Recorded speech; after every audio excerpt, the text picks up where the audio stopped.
When they reached the water side, they went to the washing cisterns, through which there ran at all times enough pure water to wash any quantity of linen, no matter how dirty. Here they unharnessed the mules and turned them out to feed on the sweet, juicy herbage that grew by the water side. They took the clothes out of the wagon and put them in water and bathed with one another, and treading them in the pits to get the dirt out. After they had finished, they washed them and got them clean. They laid them out by the seaside, where the waves had raised a high beach of a shingle, and set about washing themselves, anointing themselves with olive oil. And then they got their dinner by the side of the stream and waited for the sun to finish drying the clothes. When they had dinner, they threw off the veils and covered their heads and began to play at ball, while Nausicaa sang for them, as the huntress Artemis goes forth upon the mountains of Hades or Eurymanthus to hunt wild boars or deer, and the wood nymphs of daughters aegis-bearing Zeus take their sport along with her. Then is Leto, proud at seeing her daughter, and saying the whole head taller than the others, and eclipsed the loveliest amid a whole bevy of beauties. Even so did the girl outshine her handmaids. Then when it was time for them to start home, and they were folding the clothes and putting them into the wagon, Athena began to consider Odysseus should wake up and see the handsome girl who was to conduct him to the city of the Phrygians. The girl therefore threw a ball at one of the maids, which missed her and fell into the deep water. On this they all shouted, and the noise they made awoke Odysseus, who stayed at his bed and these, and began to wonder what they might all be. Alas, he said to himself, what kind of people have I come amongst? Are they cruel, savage, and uncivilized, or hospitable and humane? I seem to hear the voices of young women making sound like those of the nymphs that hunt mountain tops or springs of rivers and meadows of green grass. At any rate, I am among a race of men and women. Let me try if I cannot manage to get a good look at them. As he said this, he crept from under his brush, and broke off a bough covered with thick leaves to hide his nakedness. He looked like some lion of the wilderness that stalks about, exulting his strength and defying both wind and rain. His eyes glare as he prowls in the quest of oxen, sheep, or deer, for he is famished, and will dare break even into the well-fenced homestead, trying to get at the sheep. Even such did Odysseus seem to have the young woman as he drew near to them, all naked as he was, for he was in great want. On seeing one so unkempt and soapy rimmed with salt water, the others scampered up along the spits that jutted out into the sea. The daughter Alcinous stood firm, for Athena, the courage into her heart, who took away all fear from her. She stood right in front of Odysseus, and he doubted whether he should go up to her, throw himself at her feet, and embrace her knees as a suppliant, or stay where she was, and entreat her to give him some clothes and show him the way to the town. In the end, he deemed it best to entreat her from a distance in case the girl should take offense at coming near enough to clasp her knees. So he addressed her in honeyed and persuasive language. O queen, he said, I implore your aid. But tell me, are you a goddess or are you a mortal woman? If you are a goddess and dwell in heaven, I can only conjecture that you are Zeus's daughter Artemis, for face and figure resemble none of hers. If on the other hand you are mortal and live on earth, thrice happy are your father and mother, thrice happy too are your brothers and sisters. How proud and delighted they must feel when they too see so fair a scion as yourself going out to a dance. Most happy, however, all will he be whose wedding gifts have been the richest and who takes you to his own home. I never yet saw anyone so beautiful, neither man or woman, and I am lost in admiration as I behold you. I can only compare you to a young palm tree, which I saw when I was at Delos, growing near the altar of Apollo, for I was there too, with much people after me, and I was on the journey which has been the source of all my troubles. Never yet did such a young plant shoot out of the ground as that was, and I admired and wondered it as exactly as I now admire and wonder at yourself. I dare not clasp your knees, but I am in great distress if they made it the 20th day that I have been tossing about upon the sea. The winds and the waves have taken me all the way from the Odyssey island, and now fate has flung me upon this coast, that I may endure still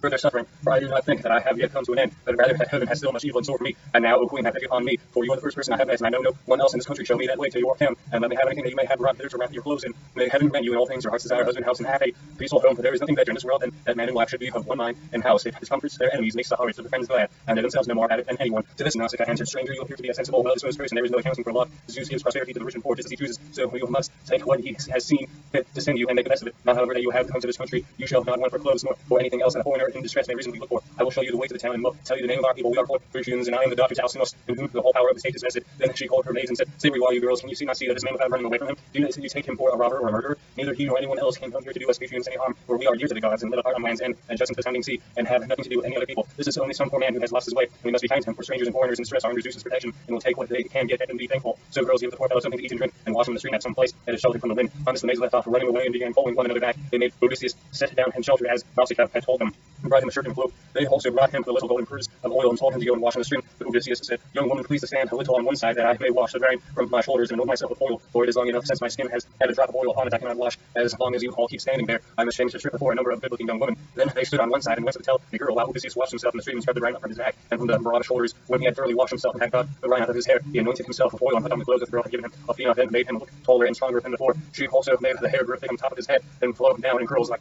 hyacinth blossoms. She glorified him about the head and the shoulders as a skillful workman who has studied parts of all kinds under Odysseus, and Athena enriches a piece of silver plate by gouting it, and works his all beauty. Then he went and sat down a little way off upon the beach, looking quite young and handsome, and the girl gazed on him with admiration. She then said to her maids, hush, my dears, for I want to say something. I believe the gods who live in heaven have sent this man to the Phrygians. When I first saw him, I thought him plain, but now his appearance is like other gods who dwell in heaven. I should like my future husband to be such another as he is, that he would only stay here, not to go away. However, give him something to eat and drink. They did as they were told, and set food before Odysseus, who ate and drank ravenously, for it was long since he had food of any kind. Meanwhile, Nausicaa bethought her of another matter. She got the linen folded and placed in the wagon and yoked the mules, and as she took her seat, she called Odysseus, stranger, said she, rise and let us go. By going back to the town, I will introduce you at the house of my excellent father, where I can tell you that you will meet all the best people among the Phrygians. But be sure, do as I bid you, for it seems to be a sensible person. As long as we are going past the fields and farmlands, follow briskly behind the wagon along with the maids, and I will lead the way myself. Presently, however, we shall come to the town, where you will find a high wall running all round it, and a good harbor on either side of the narrow entrance into the city, and the ships will be drawn on by the roadside. For everyone who has a place where he his own ship can lie, you will see the marketplace with the temple of Poseidon in the middle of it, and paved with large stones bedded in the earth. Here people deal in ships gear of all kinds, such as cables and sails. Here too are the places where the oars are made, for the Phrygians are not a nation of archers, They know nothing about bows and arrows that are seafaring folk, and pride themselves on their massed oars and ships with which they travel far over the sea. I'm afraid of the gossip and scandal that may be set on foot against me later on,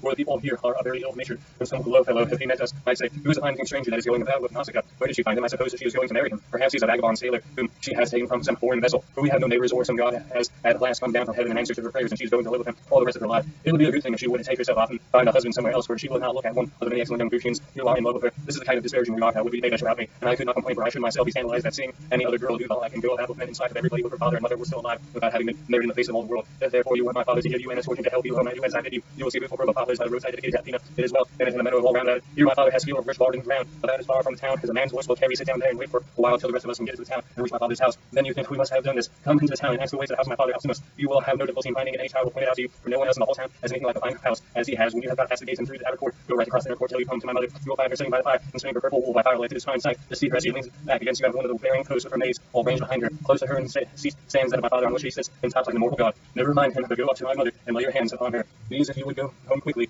if you can gain her over, you may hope to see your own country again, no matter how distant it may be. So saying, she lashed the mules with her whip, and they left the river.